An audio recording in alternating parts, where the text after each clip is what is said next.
बिस्मिल्लाहिर्रहमानिर्रहीम। अस्सलाम वालेकुम नाज़रीन, मैं अहमद फ़वाद हूँ। आप मेरा यूट्यूब चैनल देख रहे हैं। बड़ी खबर और ब्रेकिंग न्यूज़ के साथ आज के व्लॉग में आपकी खिदमत में हाजिर हुआ हूँ। और बड़ी खबर ये है कि इस्लामाबाद हाई कोर्ट का 2 रुकनी बेंच बैठ गया है। छुट्टी के रोज़ इस्लामाबाद हाई कोर्ट से बड़ी खबर है।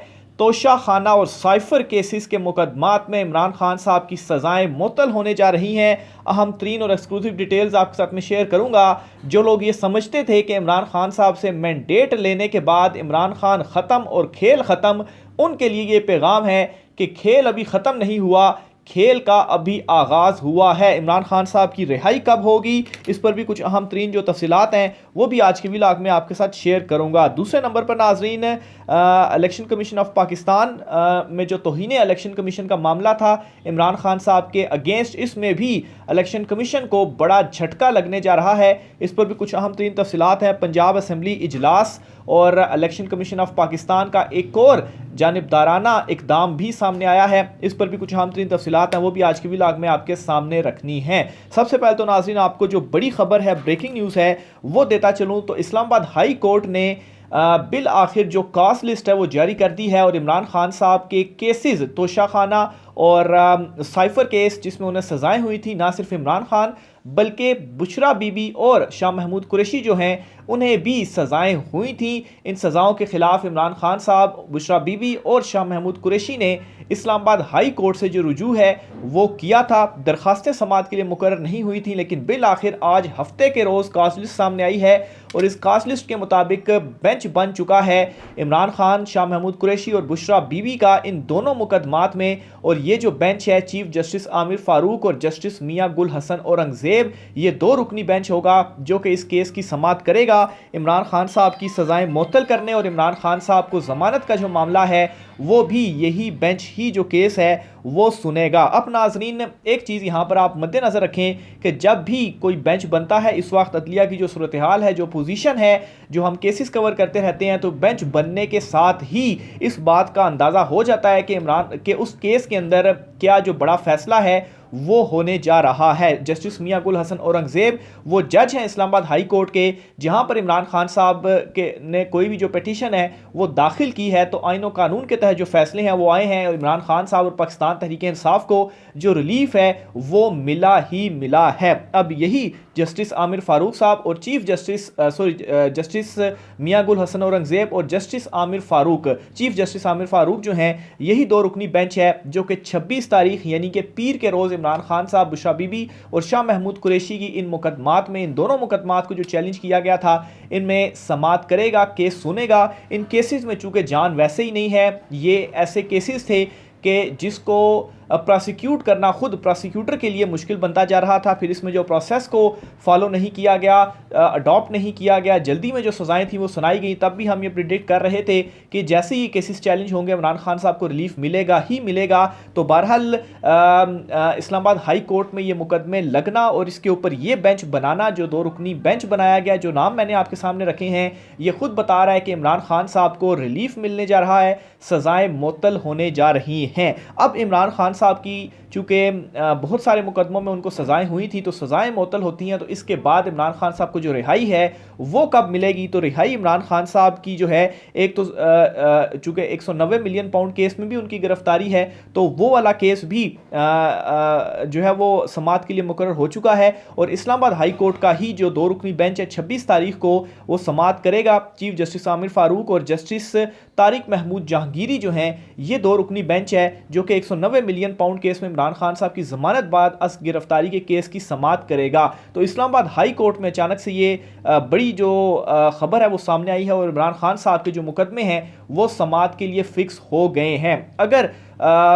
सही प्रोसीजर को और चीज़ों को फॉलो किया गया तो ये जो इमरान खान साहब के मुकदमे हैं इनमें ज़्यादा भी टाइम लगा तो 1 महीने के अंदर अंदर ना सिर्फ ये मुकदमे उठ जाएंगे बल्कि इमरान खान साहब की जो ज़मानत है वो भी होगी। और जो लोग मुझे रेगुलर सुनते हैं, आपको याद होगा कि कुछ हफ्तों पहले मैंने आपसे ये खबर एक शेयर की थी कि मार्च के बाद इमरान खान साहब को जो रिलीफ है वो मिलना शुरू हो जाएगा। और अगर आज से 1 माह को कैलकुलेट किया जाए तो 1 माह जो है वो मार्च का बिल्कुल एंड बनता है। और मार्च का एंड जो होगा, मार्च के एंड से पहले पहले सदारत का इलेक्शन और जो सेनेट का इलेक्शन है वो मुकम्मल हो चुका होगा, यानी कि सदर मुमलिकत 8-9 मार्च को कौन होगा सदर मुमलिकत, इसके ऊपर वोटिंग होगी, मुंतखब किया जाएगा सदर को, और फिर उसके बाद मार्च के ही मिड में यानी कि 15 तारीख के आगे पीछे जो सेनेट के इंतखाबात हैं वो हो जाएंगे। और फिर इस तरह से सेनेट इंतखाबात में भी चूँकि सेनेटर्स को मुंतखब करना है और जो असम्बलियाँ होती हैं वही मुंतखब करती हैं,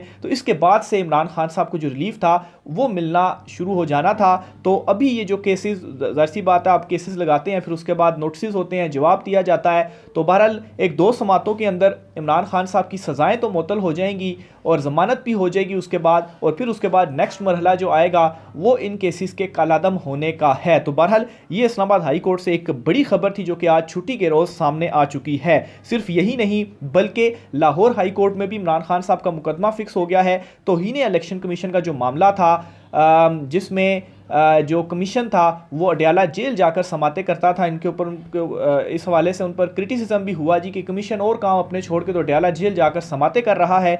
बहरहाल इसको भी इमरान खान साहब ने चैलेंज किया हुआ था। तो 26 तारीख को ही 3 रुकनी बेंच है लाहौर हाई कोर्ट का जो बैठ रहा है और इस केस पर भी समात करेगा। तो मंडे का दिन बहुत ज़्यादा इंपॉर्टेंट होने जा रहा है। इमरान खान साहब के जो मुकदमे हैं और बड़े मुकदमे हैं वो बिल आखिर हाई कोर्ट्स के अंदर फिक्स हो चुके हैं। और जैसा कि मैंने आपको बताया कि बेंच देखकर ही आपको ये अंदाज़ा हो जाता है कि इसमें जो फैसला है वो किस तरह से आएगा। इतनी ज़्यादा चूँकि चीज़ों को ऑब्ज़र्व भी हम करते हैं और फिर हाई कोर्ट और सुप्रीम कोर्ट में इतनी ज़्यादा चीज़ें एक्सपोज भी हो गई हैं। तो बहरहाल ये एक बड़ी और अच्छी खबर है इमरान खान साहब के लिए। इसी तरीके से ना सिर्फ ये बल्कि दूसरी तरफ अगर आपको बताता चलूँ तो नवाज शरीफ ने एक तकरीर भी की है, उस तकरीर की तरफ भी मैं आता हूँ। लेकिन इलेक्शन कमीशन ऑफ पाकिस्तान का मज़ीद उसने ख़ुद को जो एक्सपोज करना है वो मज़ीद दिन ब दिन ख़ुद को एक्सपोज करके अपना जो किरदार है और जानिबदार किरदार है वो प्रूफ करता जा रहा है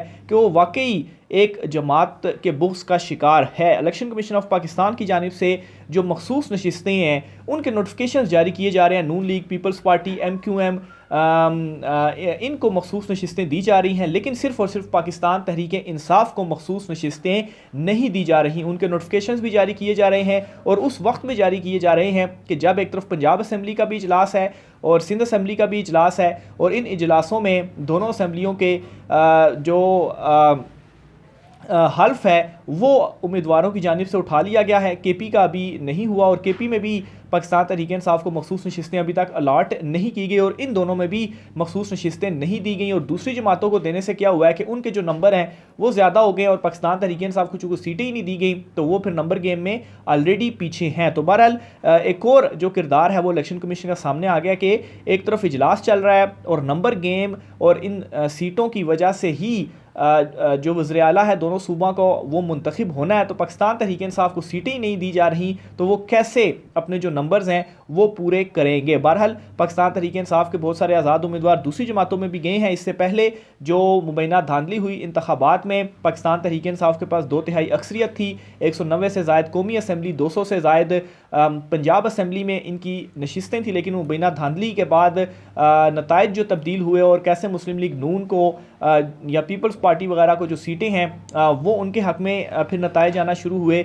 और फिर इसी तरीके से उनकी गोद में कैसे जो इक़्तिदार है या उनके सामने जो इक़्तिदार है कैसे वो रखा गया, ये भी सारी की सारी जो चीज़ें हैं वो सबके सामने हैं। और अब तो सबूत भी सामने आना शुरू हो चुके हैं कि देखें इलेक्शन कमीशन ऑफ पाकिस्तान ने अभी तक जो फॉर्म 45 है, हालांकि वो बाउंड था कि वो अपलोड करता अपनी वेबसाइट के ऊपर, लेकिन फॉर्म 45 अभी तक उसने अपनी वेबसाइट के ऊपर अपलोड नहीं किए। तो ये क्या वजह है आखिर? अगर उसके मुताबिक पाकिस्तान तहरीक इंसाफ अगर ये कहती है जी कि उनके फॉर्म 45 के मुताबिक वो जीत रहे हैं, उनके पास सबूत हैं, तो आप उनके नोटिफिकेशंस या वो जो नताइज चैलेंज करते हैं उसको भी आप खारिज करते हुए इलेक्शन ट्रिब्यूनल का कहते हैं। लेकिन दूसरी तरफ आपके पास जो फॉर्म 45 हैं वो भी आप अपनी वेबसाइट के ऊपर अपलोड नहीं करते। और अगर वाकई दूसरी जमातें जीती हैं तो वो फॉर्म 45 ले आएँ, अपलोड करें ताकि दूध का दूध और पानी का पानी हो सके। लेकिन असल में ऐसा है ही नहीं। जो फॉर्म 45 उनके पास हैं उनके मुताबिक भी पाकिस्तान तहरीक इंसाफ जीत रही है। जमात इस्लामी हो, TLP हो, आज़ाद उम्मीदवार कुछ हों, उन्होंने ये अनाउंस किया हुआ था जी कि हम पाकिस्तान तहरीक इंसाफ को अपने फॉर्म 45 देते हैं और इन फॉर्म 45 के मुताबिक इमरान खान साहब जीते हुए हैं। लेकिन चूँकि फ़ैसला हो चुका था, नहीं देनी थी हुकूमत और इसी तरह से पीडीएम को लेकर आना था, तो फिर ये जो सारी चीज़ें हैं इनको करना भी मकसूद था। तो बहरहाल इमरान खान साहब को जो अवाम ने मैंडेट दिया था वो मैंडेट छीना गया और इनको अब बिठाया जा रहा है। बहरहाल इमरान खान साहब से जो मैसेजिंग है वो भी की जा रही है। इस दौरान इमरान खान साहब से मुसलसल कहा जा रहा है कि हमारी बात मान जाएं, हमसे डील कर लें, हमें एनआरओ दे दें। लेकिन असल बात यह है कि इमरान खान साहब का मकसद या मसला इक़्तिदार या कुर्सी है ही नहीं। और अगर इमरान खान का मसला इक़्तिदार होता तो इमरान खान आराम से पीपल्स पार्टी के साथ मिलकर, क्योंकि पीपल्स पार्टी ने इनको मैसेजेस करके मिन्नत तरला करके कहा कि हमारे साथ आप हुकूमत बनाएं और आपकी शर्तों के ऊपर हम आपके साथ हुकूमत बनाएंगे।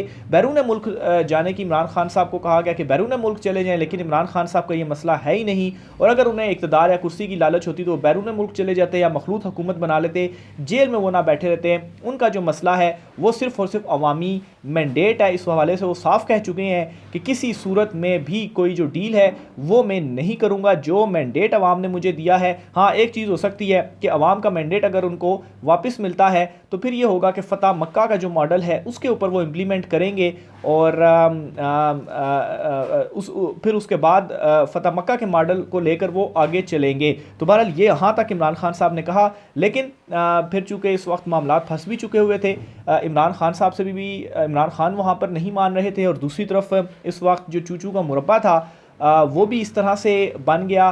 धांधली मुबैना होने के बावजूद भी नशिस्तें ज़्यादा ये दोनों हासिल नहीं कर पाए, तो फिर एक ज़बरदस्ती का जो निकाह था इनके दरमियान वो भी पढ़वाया गया। दोनों की बिल्कुल मर्ज़ी नहीं थी कि इक़्तिदार लें और फिर जो है अब प्रिडिक्शन नून लीग के अंदर से अपने लोग इनके कह रहे हैं कि यह हुकूमत 6 महीने, साल या 1.5 साल से ज़्यादा चलती हुई दिखाई नहीं दे रही। तो बहरहाल ये इस वक्त जो सारे मामलात हैं वो चल रहे हैं। इसी तरह से नवाज़ शरीफ आज बड़े टाइम के बाद, बड़े दिनों के बाद पहली मरतबा मंजर आम पर आए हैं और उन्होंने बड़ा एक अहम बयान दिया है। और उस बयान में नवाज़ शरीफ ये कहते हैं जी कि मुस्लिम लीग के आपने कभी मुश्किल से घबराना नहीं है, क्योंकि नाकामी का खौफ रखने वाला शख्स कभी कामयाब नहीं हो सकता।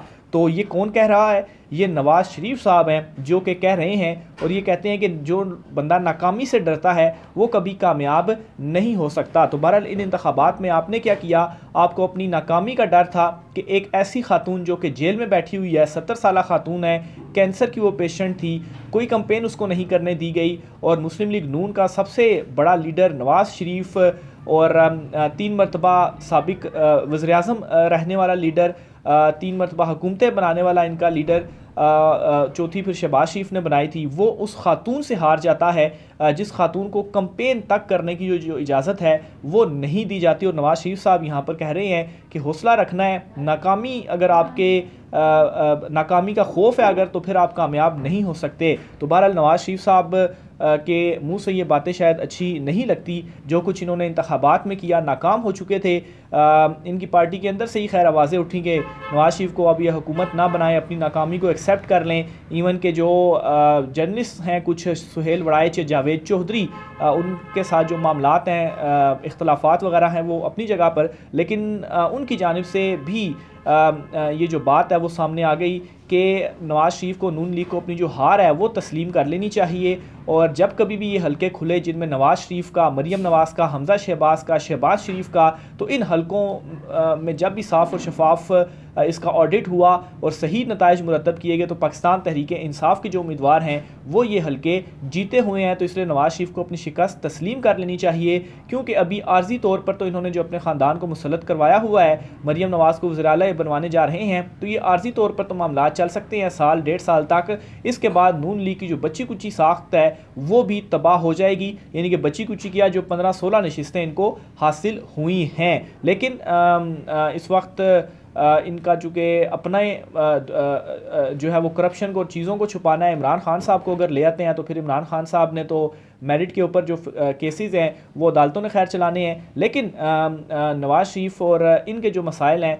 वो इस तरह के हैं। इक़्तिदार असल इनका मसला है, कुर्सी असल में इनका मसला है। इस वजह से ये हुकूमत बनाने को भी बेताब थे और हुकूमत में बैठने को भी बेताब थे और इस तरह से ताकतवरों के साथ मिलकर जो काम इन्होंने किया वो भी आपके सामने है। तो बहरहाल इमरान खान साहब के लिए अच्छी खबरें आना शुरू हो चुकी हैं अदालतों से और ये अहम 3 मुकदमात थे जो इमरान खान साहब के मुकर्रर हो चुके हैं। असम्बली का इजलास जारी है जहाँ पर खुफिया वोटिंग होगी देखते हैं उस इजलास में क्या होता है, उस पर भी डिटेल्स आपके साथ शेयर करूँगा। राय का इज़हार कीजिएगा। इजाज़त दीजिए, अल्लाह हाफ़िज़।